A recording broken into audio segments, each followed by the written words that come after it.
पास में रखी हुई ऑब्जेक्ट्स जैसे कि ये बैटमैन, इस पे फोकस करो तो तुम्हें दूर रखी हुई ऑब्जेक्ट्स जैसे कि ये पेड़, ये धुंधली नजर आने वाली है। अब अगर तुम इस पेड़ पे फोकस करो तो तुम्हें ये बैटमैन जो कि पास में रखा हुआ है ये धुंधला नजर आने वाला है। तो ऐसा कैसे कर पाती है हमारी आंखें? अब इसी के बारे में बात करते हैं। वैसे अगर मैं तुम्हें शॉर्ट में बताऊं ना, तो हमारी आंखों के अंदर जो लेंस होता है, आई लेंस, ये अपनी फोकल लेंथ को चेंज कर सकता है और अलग अलग डिस्टेंस पे रखे हुए ऑब्जेक्ट्स को फोकस कर सकता है। अब हम इसके बारे में डिटेल में पढ़ते हैं। अब इसे समझने के लिए मैंने ह्यूमन आई का एक सिंपल सा डायग्राम बना रखा है।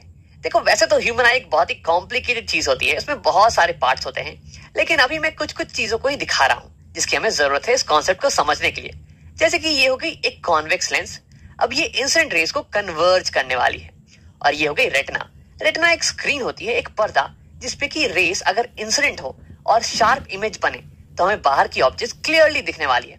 जैसे कि अगर तुम एक मूवी थिएटर में बैठो ना, तो सामने तुम्हारे होता है पर्दा और पीछे होता है प्रोजेक्टर, जिससे कि लाइट रेस निकलती हैं और पर्दे पे इमेज बन जाती है। अब अगर शार्प इमेज बने तो तुम्हें क्लियरली दिखने वाला है कि क्या मूवी चल रही है। ठीक वैसा ही कुछ यहाँ पे हो रहा है। अगर इंसिडेंट रेस कंप्लीटली कन्वर्ज कर जाए, इंटरसेक्ट कर जाए यहाँ पे, तो एक क्लियर इमेज बनने वाली है बाहर के ऑब्जेक्ट्स की। अब आओ सबसे पहले हम ट्री पे फोकस करते हैं। तो सबसे पहले मैं बना दूंगा अपनी आई लेंस की प्रिंसिपल एक्सिस, और इस पे मेरी ट्री कुछ बहुत ही दूर पे खड़ी है। देखो, यहाँ पे मैंने दो लाइन इसलिए बनाया है दिखाने के लिए कि मेरी ट्री ये आई से बहुत ही दूर पे खड़ी है। अब देखो, मेरी आंखें इस ट्री को क्लियरली देख पा रही हैं, यानी कि इस ट्री की एक क्लियर इमेज, एक फोकस्ड इमेज बननी चाहिए मेरी रेटिना के ऊपर। अब आप क्या करते हैं कि रे डायग्राम्स का इस्तेमाल करके इस ऑब्जेक्ट की इमेज बनाते हैं इस लेंस के थ्रू। अब देखो, अगर इमेज बनाना है तो सबसे पहले मैं ऑब्जेक्ट पे कोई एक पॉइंट लेने वाला हूं और उस पॉइंट से मैं कुछ दो रेस को ऐसे चूज करूंगा जिनके पाथ को मैं ड्रॉ कर सकूं क्लियरली, इजिली। अब देखो, अगर ऑब्जेक्ट कहीं दूर पे रखा हो इन्फिनिटी पे, तो मुझे पता है कि उससे जो इंसिडेंट रेस निकलेंगी ना, जो कि मेरे आंख पे इंसिडेंट होने वाली है, वो रेस ऑलमोस्ट पैरेलल होने वाली है, ऑलमोस्ट पैरेलल। उनके बीच में एंगल बहुत ही कम होने वाला है। तो यानी कि अगर मैं इस ट्री पे कोई से भी पॉइंट लूं और उससे दो रेस को निकालूं, तो वो मेरे आंखों पे पैरेलली इंसिडेंट होने वाली है। अब यहाँ इस केस में मान लेते हैं कि वो प्रिंसिपल एक्सिस के भी पैरेलल होने वाली है, ताकि हमें समझने में थोड़ी आसानी हो जाए। तो यानी कि मैं कुछ ऐसी रेस को लेने वाला हूँ।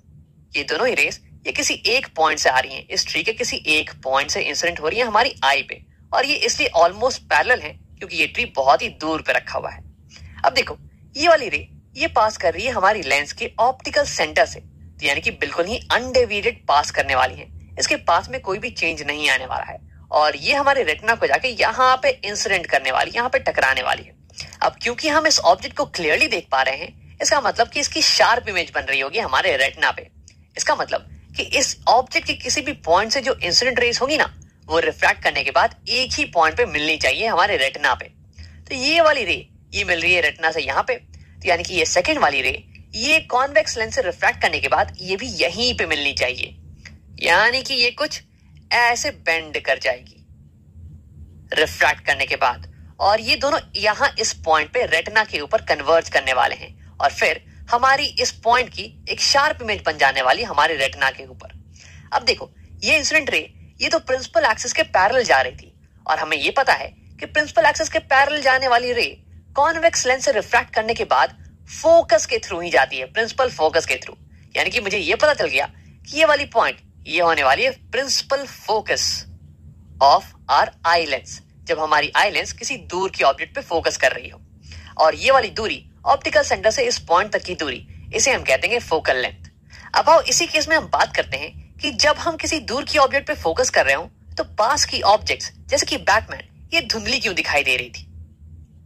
तो यहाँ पे है मेरा बैटमैन, और ये कुछ पास में है मेरे आंख के, इन कंपैरिजन टू ये ट्री ये बहुत ही पास में है। अब देखो, अभी भी हम इस ट्री पे फोकस कर रहे हैं, तो यानी कि हमारी ये हो गई प्रिंसिपल फोकस। अब मैं इस बैटमैन की इमेज बनाने वाला हूँ इस कॉन्वेक्स लेंस के थ्रू, तो यानी कि मैं सेम चीजें करने वाला हूँ। एक पॉइंट लेंगे बैटमैन पे और उससे दो ऐसी लाइट रेस को निकालेंगे जिनके पाथ को हम बना सकें इजिली। तो एक रे तो होगी ये वाली, जो कि जाएगी ऑप्टिकल सेंटर के थ्रू अनडेविएटेड, और यहाँ पे रेटिना के थ्रू इंटरसेक्ट करेगी। और दूसरी लाइट रे ये जा रही है पैरेलल टू प्रिंसिपल एक्सिस। अब मुझे पता है कि जो light rays parallel to principal axis जाएं, वो रिफ्रैक्शन के बाद प्रिंसिपल फोकस के थ्रू पास करती हैं। अब क्योंकि अभी भी हम इस ट्री पे फोकस कर रहे हैं, तो यानी कि प्रिंसिपल फोकस ये वाली पॉइंट होने वाली है, तो यानी कि रिफ्रैक्शन के बाद ये लाइट रे ये कुछ ऐसे निकल जाने वाली है।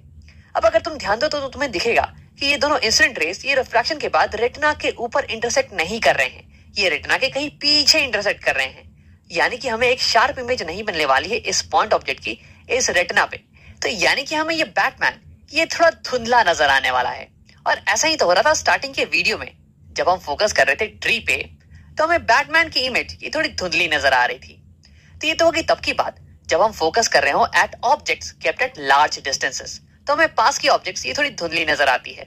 अब आप बात करते हैं कि क्या होगा जब हम ऐसे ऑब्जेक्ट पे फोकस करें जो कि पास में रखी हो, जैसे कि ये बैटमैन, तो हमें पीछे की ऑब्जेक्ट्स ये धुंधली नजर क्यों आती है।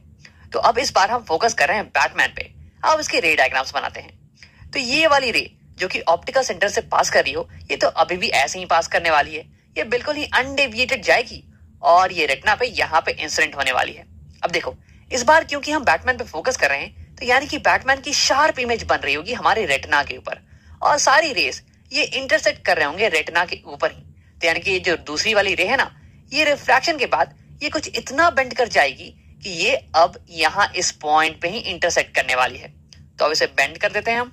तो ये लाइट रे ये रिफ्रैक्ट करने के बाद कुछ ऐसे बेंड करेगी और फिर ये दोनों लाइट रेस यहीं पे इंटरसेक्ट करने वाले हैं रेटिना के ऊपर।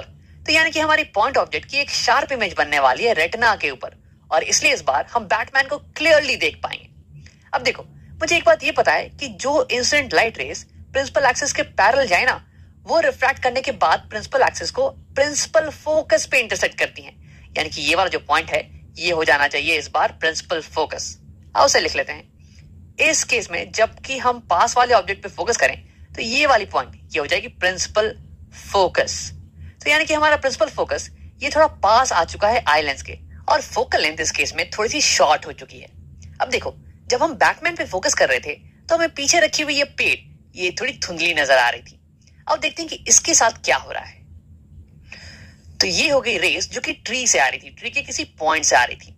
तो देखो एक रे जो कि ऑप्टिकल सेंटर से पास कर रही थी वो तो अभी भी अनडेविएटेड पास करने वाली है, इसकी बात में तो कोई चेंज नहीं आने वाला है। लेकिन ये सेकेंड वाली रे जो कि पैरेलल जा रही थी प्रिंसिपल एक्सिस के, ये मुझे पता है कि ये अब रिफ्रैक्ट करने के बाद प्रिंसिपल फोकस से पास करने वाली है और क्योंकि हम बैटमैन पे फोकस कर रहे हैं तो इसलिए हमारी प्रिंसिपल फोकस ये अब यहां पे आ चुकी है। तो यानी कि ये रे अब इस पॉइंट से पास करने वाली है कुछ ऐसे। अब देखो इन दोनों ही इंसिडेंट रे का इंटरसेक्शन ये यहां पे कहीं हो रहा है रेटिना के पहले ही। इसका मतलब कि मुझे इस बार एक शार्प इमेज नहीं मिलने वाली है रेटिना के ऊपर, मुझे एक धुंधली इमेज मिलने वाली है इस ट्री की। और इसलिए जब हम पास रखी हुई ऑब्जेक्ट पे फोकस कर रहे हो तो हमें पीछे रखी हुई ऑब्जेक्ट्स ये थोड़ी धुंधली नजर आती है।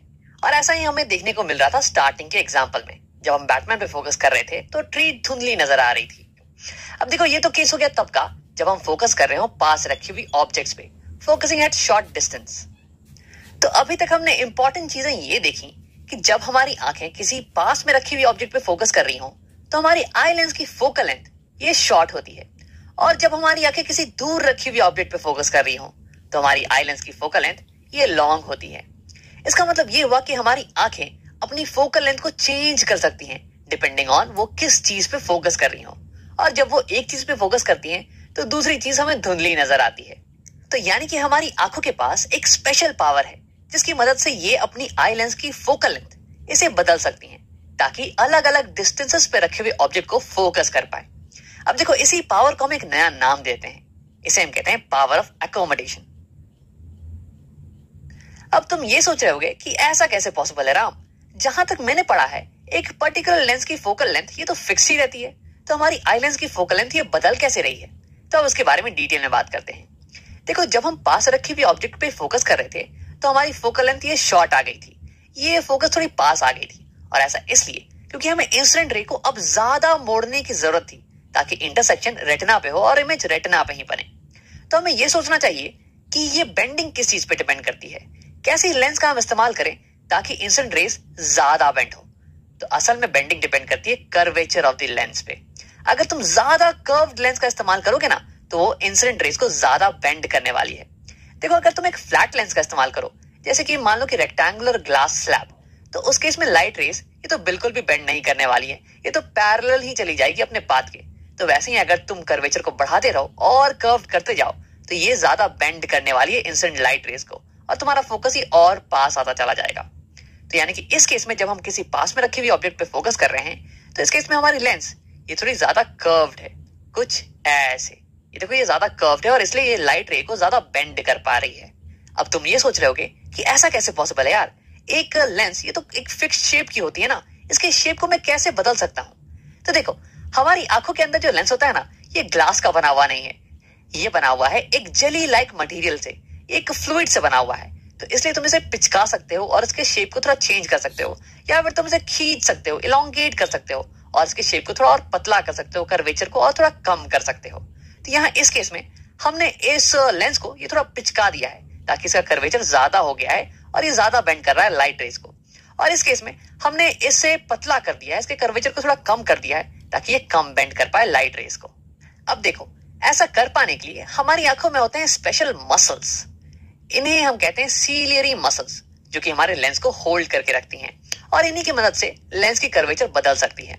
देखो जब हमें किसी पास के ऑब्जेक्ट पे फोकस करना हो तो सीलियरी मसल ये हमारे लेंस को पिचका देती है और इसकी कर्वेचर को मोटा कर देती है, बड़ा कर देती है, ताकि इंसिडेंट रेस ये ज्यादा बेंड करें और फोकस पास में आ जाए। अब ऐसा ये कैसे कर पाती हैं, इसके बारे में तुम डिटेल में समझ सकते हो बायोलॉजी की वीडियो से। अब आओ कुछ और छोटी छोटी इंपॉर्टेंट बातें कर लेते हैं। अगर ये बैटमैन ये मेरी आंखों के थोड़ा और पास आ जाए, कुछ इतना पास, और मैं इसे अभी भी क्लियरली देख पा रहा हूं, तो अब एक बार इसका रे डायग्राम बना लेते हैं। अब क्योंकि मैं बैटमैन को क्लियरली देख पा रहा हूं, इसका मतलब कि बैटमैन की एक शार्प इमेज बन रही होगी मेरी रेटिना के ऊपर, यानी कि इंटरसेक्शन मेरे रेटिना के ऊपर ही हो रहा होगा। अब देखो इसके लिए फोकस को थोड़ा और पास आना पड़ेगा, और ऐसा इसलिए क्योंकि जैसे जैसे ऑब्जेक्ट पास आती जाएगी वैसे वैसे लाइट रेस को हमें और बेंड करना पड़ेगा ताकि इंटरसेक्शन रेटिना के ऊपर ही हो जाए। अब देखो जैसे जैसे ऑब्जेक्ट पास आ रही है वैसे वैसे हमारी फोकस ये भी पास आती जा रही है, जैसे जैसे ऑब्जेक्ट डिस्टेंस ये शॉर्ट हो रही है वैसे वैसे हमारी फोकल लेंथ ये भी शॉर्ट होती चली जा रही है। अब देखो अगर फोकल लेंथ कम हो रहा है इसका मतलब कि हमारी ये लेंस ये पिचकती चली जा रही है, तभी तो फोकल लेंथ कम होता है ना। तो हमारी आई लेंस ये थोड़ी पिचक चुकी होगी कुछ ऐसे, और इसलिए फोकल लेंथ कम हो गया होगा। लेकिन देखो ये आई लेंस के पिचकने की भी एक लिमिट होती है, उससे ज्यादा ये पिचक नहीं सकती है। इसका मतलब कि इसके करस्पॉन्डिंग एक फोकल लेंथ की भी लिमिट होने वाली है। अब जितना ज्यादा यहाँ पे लेंस पिचकेगी उतना ही तो कम होने वाला है हमारा फोकल लेंथ। अब अगर एक लिमिट है जिसके बियॉन्ड ये लेंस पिचक नहीं सकती है, तो एक लिमिट होगी जिसके बियॉन्ड हमारा फोकल लेंथ ये कम नहीं हो सकता है। अब मान लो कि हमारी लेंस ये अभी अपने लिमिट को पहुंच चुकी है, इससे ज्यादा हमारी लेंस ये पिचक नहीं सकती है, यानी कि ये होने वाला है हमारा मिनिमम फोकल लेंथ, इससे ज्यादा कम फोकल लेंथ नहीं हो सकती है। अब इसका मतलब ये हुआ कि अगर मैं ऑब्जेक्ट को थोड़ा और पास ले आऊं तो क्या होने वाला है कि इसे चाहिए होगा कि लाइट रेस थोड़ा और बेंड करें ताकि इंटरसेक्शन रेटिना के ऊपर हो। लेकिन अब क्योंकि ये मिनिमम फोकल लेंथ है, इससे ज्यादा कम नहीं हो सकती है फोकल लेंथ, तो यानी कि लाइट रेस अब बेंड नहीं होने वाली है, और यानी कि लाइट रेस अब इंटरसेक्ट नहीं करेंगी रेटिना के ऊपर और हमें क्लियर इमेज नहीं मिलने वाली है। यानी कि ये वाली जो पोजीशन है ना, ये मिनिमम पोजीशन होने वाली है जिसपे कि हमें एक क्लियर इमेज मिले। अब इसलिए हम इस पोजीशन का हम एक नया नाम देते हैं, इसे हम कहते हैं नियर पॉइंट। अब उसे लिख लेते हैं नियर पॉइंट, और इसे हम डिनोट करते हैं कैपिटल लेटर डी के साथ। देखो ये मिनिमम डिस्टेंस है जहां पे तुम अगर एक ऑब्जेक्ट को रखो तो उसकी एक क्लियर इमेज बनने वाली है, उसे हम क्लियरली देख पाने वाले हैं। अब अगर बैटमैन इस पॉइंट से और पास आ जाए तो तुम्हें दिख रहा होगा कि यहाँ पे इंटरसेक्शन ये रेटिना के ऊपर नहीं हो रहा है, यानी कि हमें एक शार्प इमेज नहीं मिलने वाली है, यानी कि हमें बैटमैन ये धुंधला दिखाई देने वाला है। और देखो ऐसा इसलिए हो पा रहा है क्योंकि हमारी लेंस अब इससे ज्यादा और पिचक नहीं सकती है, यानी कि हमारी फोकस ये और ज्यादा पास नहीं आ सकती है, और इसलिए लाइट रेस ये ज्यादा बेंड नहीं करने वाली है और इंटरसेक्शन कहीं और होने वाला है रेटिना की बजाय, और इसलिए हमें एक धुंधली इमेज मिलने वाली है। अब देखो जनरली क्या होता है कि ऑन एन एवरेज इंसानों का नियर पॉइंट ये आंख से कुछ 25 सेंटीमीटर की दूरी पे होता है, 25 सेंटीमीटर की दूरी पे।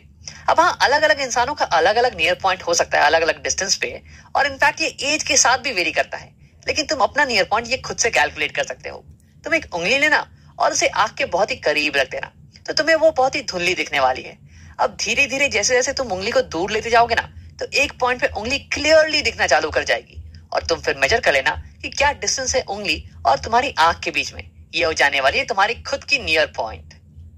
अब तुम ये सोच रहे होगे कि अगर एक नियर पॉइंट है तो वैसे ही एक फार पॉइंट भी होने चाहिए, यानी कि फारथेस्ट पॉइंट जहां पे अगर मैं एक ऑब्जेक्ट को रखूं तो वो मुझे क्लियरली दिखे और उसके बाद ऑब्जेक्ट धुंधली हो जाने वाली है।